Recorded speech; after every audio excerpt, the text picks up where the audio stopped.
Nah, dari sini kan kelihatan ya, yaitu di sini elektabilitas merosot tajam. Demokrat dan PKS beri sinyal Anies Baswedan akan dievaluasi.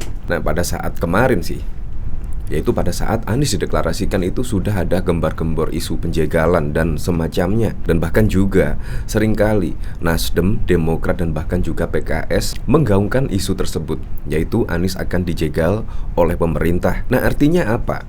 Artinya Presiden Joko Widodo pada waktu itu diisukan akan menjegal Anies Baswedan. Ini menurut saya juga tidak realistis dengan hasil elektabilitas dari survei-survei pada lembaga survei. Karena apa? Karena justru menempatkan posisi Anies Baswedan di posisi ketiga. Dan itu pun sangat jauh sekali dengan posisi Ganjar Pranowo dan bahkan Prabowo Subianto. Bayangkan semuanya itu di atas 30%, tetapi Anies Baswedan justru merosot di bawah 20% alias 19.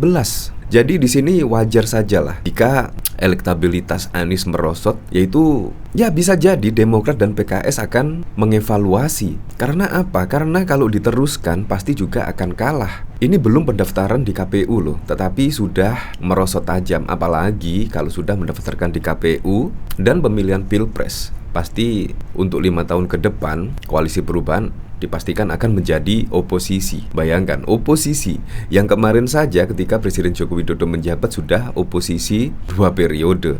Artinya 10 tahun. Bayangkan jika ditambah besok lagi akan menjadi oposisi karena Ganjar atau Pak Prabowo yang menang. 10 tahun lagi kemungkinan akan menjadi oposisi. Bayangkan, tidak ada logistik dan semacamnya.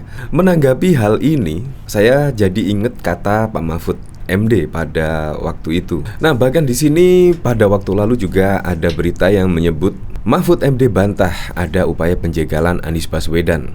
Sebut bisa gagal capres karena internal. Nah, di sini bahkan juga Pak Mahfud MD jauh-jauh hari sudah memprediksi, yaitu penjegalan Anies Baswedan itu bukan dari pemerintah, melainkan dari internal. Apalagi saat ini juga elektabilitas Anies Baswedan terus menurun, bukannya naik. Walaupun sudah safari politik kemana-mana dan bahkan juga sudah bertebaran hadiah, tetapi yang paling uniknya lagi masyarakat justru tidak menaikkan elektabilitas dari capres Anies Baswedan. Justru dari hasil survei yang terakhir ini, Anies Baswedan justru menurun, merosot tajam. Dulu yang 23% sekarang menjadi 19%. Nah, di sini Menteri Koordinator Bidang Politik Hukum dan Keamanan Mahfud MD meminta koalisi pendukung bakal calon Presiden Anies Baswedan tetap kompak agar bisa mendapatkan tiket capres. Mahfud menegaskan tidak ada penjegalan Anies untuk menjadi capres seperti yang diprediksi mantan Wakil Menteri Hukum dan HAM Denny Indrayana. Tidak ada. Itu isu politik. Itu bagian dari perlombaan konsentrasi politik yang mengatakan ini dijegal. Mungkin biar pendukungnya muncul, atau mungkin biar yang milih sedikit. Kenapa dijegal? Ujar Mahfud usai memimpin upacara di lapangan Pancasila. Mahfud menduga penjegalan itu justru sangat mungkin dilakukan oleh internal koalisi. Namun kata dia, pihak yang merasa dijegal malu untuk mengumumkan bahwa kegagalan untuk menjadi capres justru dari internalnya sendiri. Ya mungkin sih, koalisi perubahan yang mengusung Anies Baswedan itu ada 3, yaitu Nasdem, PKS dan juga Demokrat. Nah, kalau satu saja ini tidak solid alias keluar saja, maka Anies dipastikan tidak bisa mendapatkan tiket Capres 2024 karena syarat presidensial threshold-nya 20% tidak lengkap alias kurang, maka Anies akan dipastikan gagal Nyapres 2024. Nah, sesuai dengan prediksi dari Pak Mahfud ini, yaitu penjegalan Anies Baswedan dari internal, bukan dari pemerintah. Pemerintah ya hanya mengawasi jalannya demokrasi, mengawasi pemilu itu jujur dan adil. Cawe-cawenya presiden seperti itu. Jadi bukan cawe-cawe memilih capres dan cawapres, tetapi presiden cawe-cawenya menjadikan pemilu ini jujur dan adil, menjadikan demokrasi berjalan.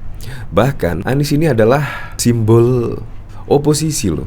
Memang harus dijaga. Saya sangat senang sih ketika koalisi Anies Baswedan itu kompak, jadi bisa sampai di pemilihan Pilpres 2024. Saya kepinginnya seperti itu. Kita buktikan sajalah, Anies Baswedan pasti tidak dipilih oleh masyarakat Indonesia, karena masyarakat Indonesia sekarang sudah semakin cerdas lah dalam memilih pemimpin untuk 5 tahun ke depan. Apalagi presiden.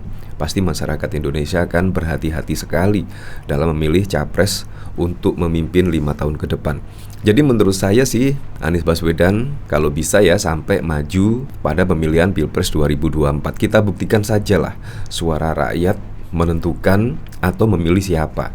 Jadi harus maju di Pilpres 2024. Karena kalau tidak maju pasti akan isunya seperti ini lagi lah, dijegal lah atau apalah. Nah, bahkan di sini juga ada berita yang seperti ini. Menurut saya ini juga lucu-lucu gimana ya. Bahkan juga cawapres saja tidak ditentukan dan ada perbedaan pendapat antara Nasdem dan Demokrat. Ini saja Demokrat akan mengevaluasi dukungannya untuk Anies Baswedan. Bayangkan, untuk mendeklarasikan cawapres saja silang pendapat loh. Padahal ini kan seharusnya terserah Anies Baswedan, menurut saya sih. Tetapi di sini bahkan silang pendapat. Kalau nggak salah sih Demokrat kepinginnya bulan ini, bulan Juni. Tetapi dari pihak Nasdem ya maksimal bulan Juli. Ini juga silang pendapat. Entah ini koalisi kok berubah-ubah ya, bukan koalisi perubahan. Nampak dari sini tidak solid sih menurut saya. Di sini Partai Demokrat berencana melakukan evaluasi terhadap pencapresan Anies Baswedan jika tidak kunjung melakukan deklarasi cawapres hingga Juni 2023 ini. Menurut Demokrat, deklarasi pasangan capres dan cawapres teramat penting. Kalau Juni belum deklarasi berpasangan, kemungkinan Demokrat akan mengevaluasi, kata Ketua Bapilu Demokrat Andi Arief kepada wartawan pada Senin 5 Juni 2023. Diketahui saat ini elektabilitas Anies mengalami kemerosotan dari sejumlah hasil survei. Menurut Andi, hal ini tidak terlepas dari lambatnya deklarasi cawapres dari Anies Baswedan. Dan di sini juga bahkan juga dikomentari oleh Rismaya, maaf Pak Anies Baswedan, memang dari sini selalu merosot terus ya. Dan komentar-komentarnya di sini juga sangat lucu sekali. Merosot terus kayak harga karet kolor di pasar global. Durung opo-opo wis masuk remedial. Durung mid ujian semester lah kok langsung remedial. Kon jipuk semester pendek aja. Bikin survei sendiri aja, yang penting Anies menang di survei. Siap-siap tangis Bombay. Ya seperti itulah akhirnya masyarakat sekarang bisa cerdas ya dalam menentukan pilihan